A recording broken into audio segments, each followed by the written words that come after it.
Me senté junto a la ventana, con la luz de la tarde derramándose por el suelo del salón en largos haces inclinados. Afuera, el mundo seguía su ritmo habitual, niños correteando por las aceras, madres llamándolos a casa. Pero dentro de mi pequeña casa, todo parecía detenido, suspendido en un silencio demasiado pesado para tocarlo. En mi regazo, sostenía una vieja fotografía, con los bordes suavizados por años de manipulación. Era Lucía, envuelta en una manta de hospital, su rostro arrugado en protesta contra el aire frío de su primer día. Recordaba ese momento como si hubiera sido ayer, lo pequeña que era, como mis brazos se cerraron ferozmente alrededor de ella. Me miró con esos ojos brillantes y desconcertados, y algo dentro de mí se abrió, crudo e ilimitado. Nunca te dejaré ir, le susurré entonces, con la voz temblando más de miedo que de esperanza. Si te amo lo suficiente, nunca tendrás que irte. Durante años, esa creencia me sostuvo a través de largas noches y días aún más largos. Le di todo lo que tenía, mi tiempo, mi dinero, mi juventud, mis sueños. No había precio demasiado alto, ni sacrificio demasiado grande. Lucía era mi mundo, y pensé, tal vez ingenuamente, que el amor, puro e incondicional, sería suficiente. Presioné la fotografía contra mi corazón, cerrando los ojos ante el dolor creciente. Creí que si le daba todo el amor que tenía, ella nunca me dejaría. Me llamo Carmen, y he sido madre soltera la mayor parte de mi vida. Fui maestra de primaria, criando sola a Lucía tras un doloroso divorcio, renunciando a mis sueños de viajar por el mundo para construir un hogar estable para ella. Vivíamos modestamente, pero había orgullo en esa modestia, una vida construida con manos callosas, decisiones cuidadosas y un corazón que nunca lamentó sus cargas. Era una vida de la que estaba orgullosa. Hasta que el ictus lo cambió todo. Llegó sin previo aviso, un dolor abrasador en el brazo, un borrón de luces parpadeantes y luego el zumbido estéril del techo de una habitación de hospital. Cuando abrí los ojos, Lucía estaba allí, apretando mi mano, con el rostro manchado de lágrimas. No te preocupes, mamá, susurró, con la voz tensa por el miedo y algo más suave. Estoy aquí ahora. Me encargaré de todo. Y, por un tiempo, lo hizo. Se mudó a mi pequeño piso en Madrid, el que conseguí trabajando en 2 empleos, y tomó el control de la casa con una eficiencia casi brusca. Listas de la compra, organizadores de pastillas, interminables documentos de médicos y aseguradoras. Estaba agradecida. Aliviada. Vulnerable. Cuando Lucía pidió mi tarjeta bancaria, solo para facilitar las cosas, mamá, solo por un tiempo, dudé. Pero no por mucho. Era mi hija. Mi única familia. Claro que confiaba en ella. En el torbellino de la recuperación, sesiones de fisioterapia, temblores en la mano, mareos que me hacían aferrarme a los muebles, no me molesté en revisar mis cuentas. ¿Para qué? Lucía lo gestionaba todo ahora. El primer cargo extraño fue pequeño. 20 euros en una boutique de ropa que no reconocí. Me dije que no era nada, tal vez necesitaba zapatillas nuevas. Luego vinieron las facturas de restaurantes, lugares mucho más allá de las cenas recalentadas en el microondas que me preparaba. Servicios de spa. Marcas de diseño que apenas entendía. Por las noches, acostada rígida y dolorida en mi cama, escuchaba a Lucía abajo, hablando por teléfono, riendo con una voz tan ligera, tan despreocupada, que ya no parecía la suya. No te preocupes, cariño, la oí decir una vez, con una risita baja. Ni siquiera lo notará. Miré la oscuridad, con las sábanas subidas hasta la barbilla, las manos temblando bajo la tela. Tal vez era la niebla de los medicamentos. Tal vez estaba imaginando cosas. Quería creerlo. Necesitaba creerlo. Pero a veces, incluso en un cuerpo roto, el corazón sabe. Oye el crujido antes de que el puente ceda. Siente el cambio, la traición enroscándose en el aire como humo. Y esa noche, por primera vez, entendí algo que había pasado toda una vida intentando evitar. La confianza no siempre la rompen los extraños. A veces, los que más amas son los que te dejan entre los escombros. Hubo noches en las que pensé que mi cuerpo simplemente se rendiría. Estaba detrás del mostrador de la cafetería después de mi día en la escuela, con la espalda dolorida tras 12 horas de pie, los dedos manchados de tiza y grasa de fritura. De día, era señorita García, guiando pacientemente a los alumnos de segundo a través de tablas de multiplicar y dictados. De noche, me ataba un delantal a la cintura y servía tortilla y café bajo el brillo enfermizo de los fluorescentes. Las propinas eran pequeñas. A veces, solo un puñado de monedas rascadas del fondo de un bolso. Pero contaba cada céntimo con cuidado, doblando cada billete como si fuera una promesa que le hacía a Lucía. Una promesa de que, por muy duras que fueran las cosas, ella nunca sentiría su peso.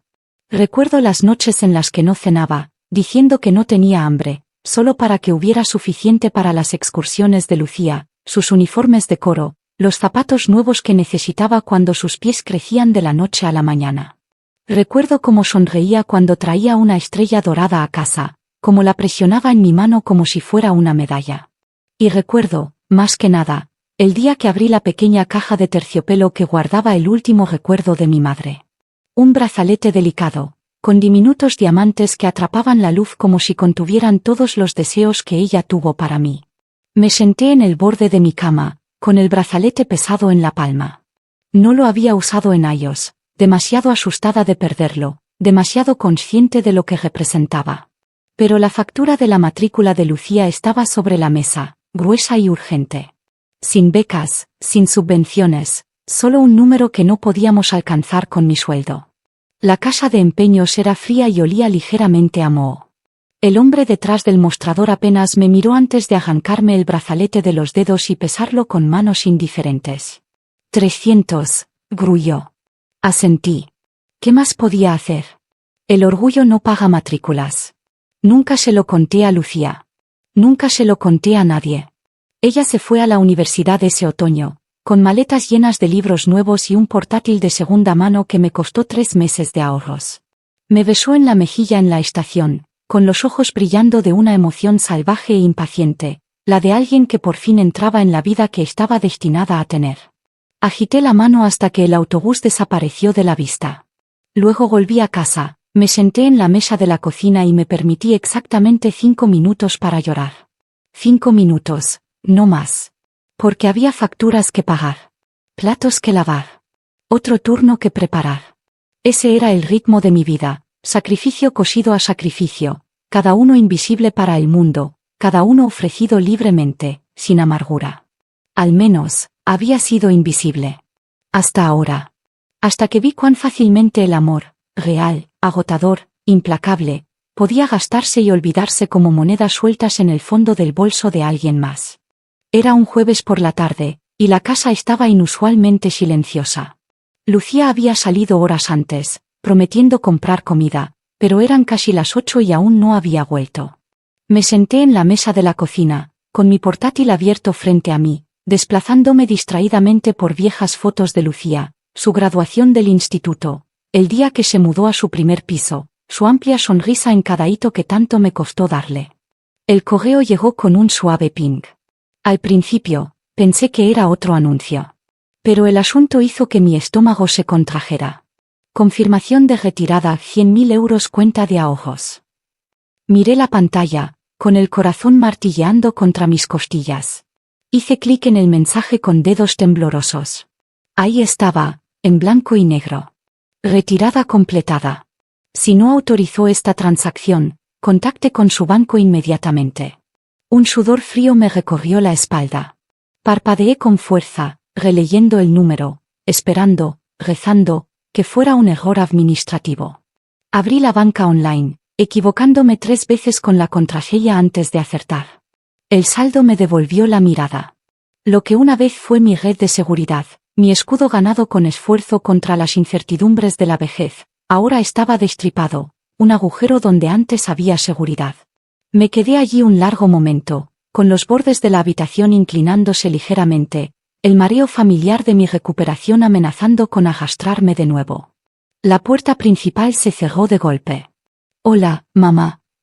La voz de Lucía flotó, brillante y despreocupada.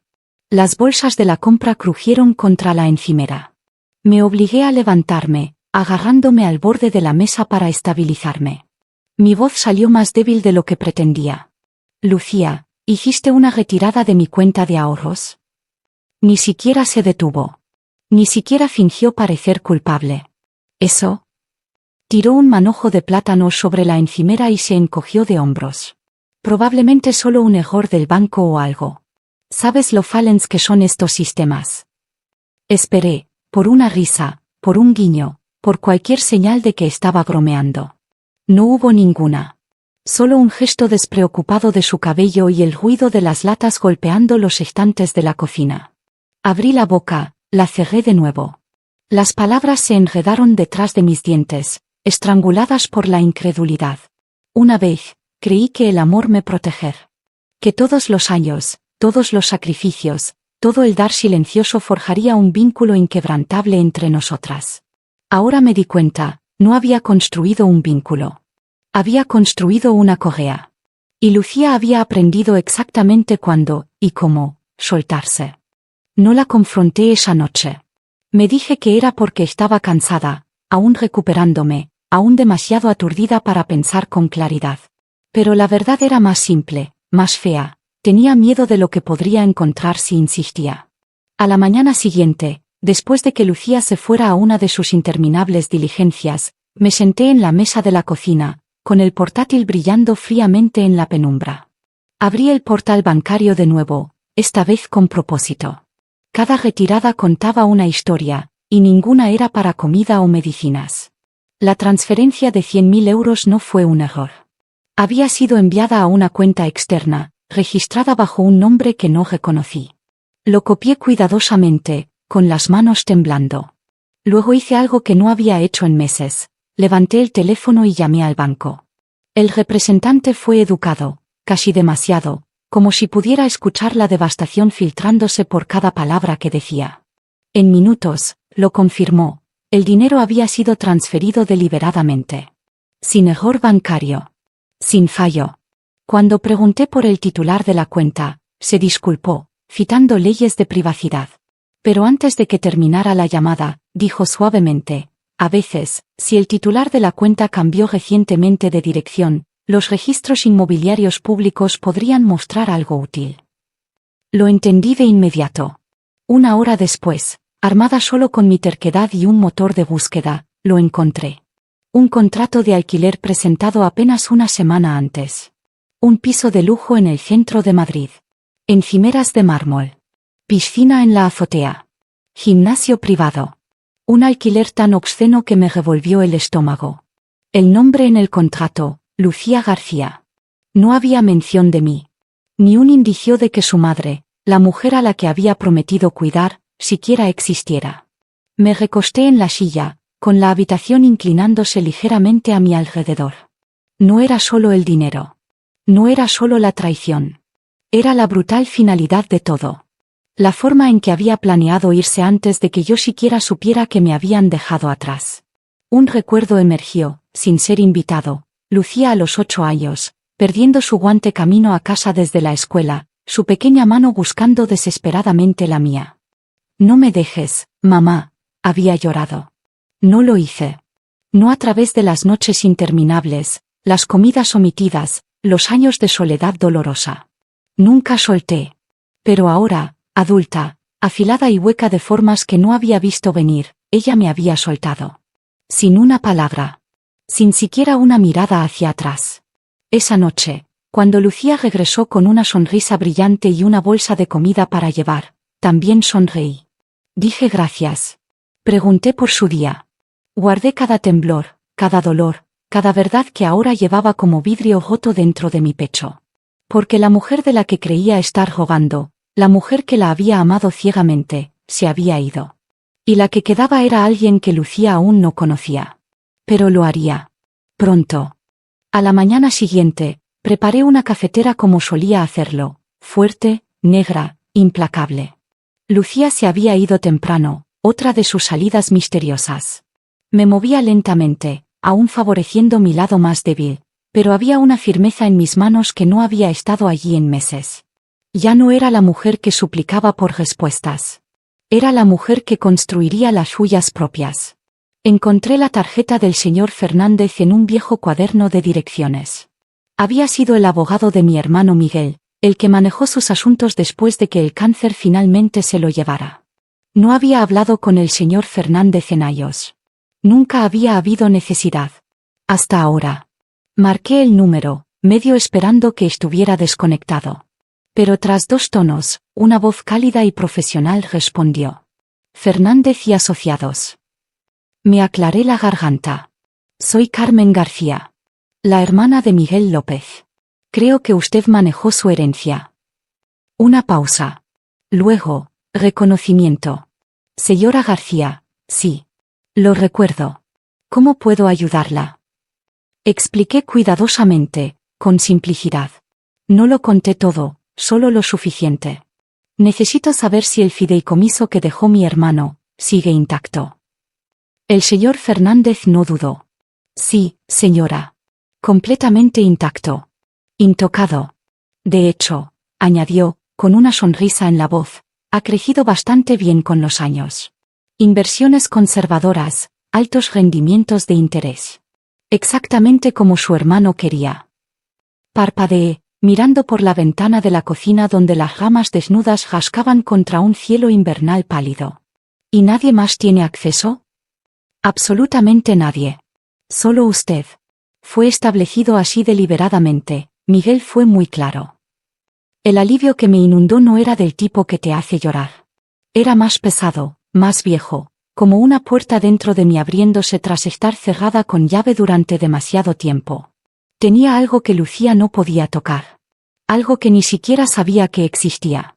Después de colgar, me quedé sentada un largo rato, acunando la taza astillada entre mis palmas. Lucía había visto los números en mi cuenta principal y pensó que lo sabía todo sobre mí, cada recurso, cada límite, cada debilidad. Estaba equivocada. Miguel me había dejado ese fideicomiso porque lo sabía. Había visto cómo me entregaba a los demás sin guardar nada para mí. Era su forma de asegurarse de que aún tendría algo cuando el mundo finalmente tomara demasiado. Sonreí débilmente, la primera sonrisa real que me permití en días. No se trataba de venganza. No se trataba de hacer que Lucía sufriera como ella me había hecho sufrir. Se trataba de supervivencia. Se trataba de trazar una línea al fin y decir: aquí. No puedes pasar más allá. Doblé el número del señor Fernández cuidadosamente en mi cartera, junto a mi DNI. Mi corazón latía con firmeza en mi pecho, no fuerte aún, pero seguro. Por primera vez en mucho tiempo, no estaba sobreviviendo solo con esperanza. Ahora, tenía un plan. La semana siguiente avanzó en pasos silenciosos y decididos. Primero, fui al banco, no con manos temblorosas ni cabeza gacha, sino con una resolución tranquila y enfocada. Me senté frente a la gerente de la sucursal, una mujer lo suficientemente joven para ser la hermana de Lucía, y expliqué, con calma, que necesitaba congelar mi cuenta comprometida de inmediato. Ella dudó al principio, pero una vez que le mostré las transferencias no autorizadas y la documentación que el señor Fernández me ayudó a preparar, todo encajó. En una hora, mi cuenta de ahorros estaba congelada, inaccesible. Observé a la gerente teclear la confirmación final, cortando el acceso que Lucía había robado sin siquiera inmutarse. Luego, se presentaron los documentos, de manera silenciosa y metódica. Una demanda civil, presentada firmemente contra Lucía García por apropiación indebida de fondos y abuso financiero a personas mayores. El señor Fernández manejó todo con mano firme, tranquilizándome cuando la jerga legal hacía que mi cabeza diera vueltas. No está haciendo esto por ira, me recordó. Está protegiéndose. Está estableciendo un límite que debería haber sido respetado hace mucho tiempo. La citación fue entregada 2 días después. Lucía llegó a casa furiosa, cerrando la puerta principal con tanta fuerza que hizo temblar los marcos de las fotos en las paredes. Sus tacones resonaron enfadados contra el suelo de madera mientras irrumpía en el salón donde yo estaba, tejiendo silenciosamente, con los documentos judiciales ya descansando en la mesa de centro entre nosotras. «Mamá, esto es una locura», siseó, con el rostro pálido por el pánico. «No tienes que hacer esto. Podemos arreglarlo. Por favor, solo, déjalo. Somos familia». Familia. La palabra sabía a ceniza en mi boca. La miré, realmente la miré, y me di cuenta de que ya no era una niña. No lo había sido durante mucho tiempo. Y yo había terminado de negociar con fantasmas. No, Lucía, dije suavemente. Hemos terminado. Su boca se abrió y cerró, buscando la manipulación correcta, la súplica adecuada, pero era demasiado tarde. La puerta entre nosotras ya se había cerrado, no de un portazo, no con ira, sino cerrada con llave, silenciosa y permanentemente, desde mi lado. Por una vez, no era yo la que quedaba entre los escombros. Era ella. Y no miré atrás. 3 meses después, empaqué mi última caja en el maletero del coche y ni siquiera miré la casa que dejaba atrás. Me tomó tiempo, clasificar los recuerdos, decidir que era mío y que era solo peso haciéndose pasar por amor. Al final, no necesitaba mucho, solo unos pocos libros viejos, algunas fotos gastadas, una tetera de la que no podía deshacerme. Todo lo demás lo dejé atrás. Que lo tuviera Lucía, o los abogados, o quienquiera que se molestara en rebuscar entre los restos. Conduje hacia el este, siguiendo el mapa desvaído en mi cabeza, hacia un pueblo donde el océano tocaba el cielo tan suavemente que era difícil distinguir dónde terminaba uno y comenzaba el otro. La pequeña casa que alquilé no era nada lujosa, solo 3 habitaciones, un porche amplio y un trozo de tierra obstinada en la parte trasera, pero era mía. Sin pasos más que los míos. Sin voces más que las que yo elegía invitar. Planté rosas a lo largo de la valla, explosiones brillantes de rojo, rosa y blanco. Me uní a un club de arte para mayores en el centro comunitario, donde a nadie le importaba que mis manos aún temblaran a veces cuando sostenía un pincel. Nos sentábamos juntos por las tardes, pintando atardeceres que se derramaban por el lienzo en rayas salvajes y hermosas, tan imperfectas y gloriosas como las vidas que habíamos vivido para llegar allí. No hablaba de Lucía. No hablaba de los años que perdí. Hablaba del océano, y de cómo la luz cambiaba justo antes de que la marea girara. Hablaba del olor a sal en las mañanas tempranas, y de cómo el viento se sentía como una especie de bendición cuando te empujaba hacia adelante. Algunos días, la soledad se colaba por los bordes. Pero ya no me asustaba. Había vivido días mucho más solitarios rodeada de personas que se hacían llamar familia. Ahora, mi soledad era diferente. Era algo que había elegido. Sabía a libertad. Una tarde, sentada en el porche con una taza de té, vi como la última luz se desvanecía sobre el agua y susurré al aire suave y salado. Nunca fui solo la madre de alguien. También era una mujer con sueños. Y, finalmente, los estaba viviendo.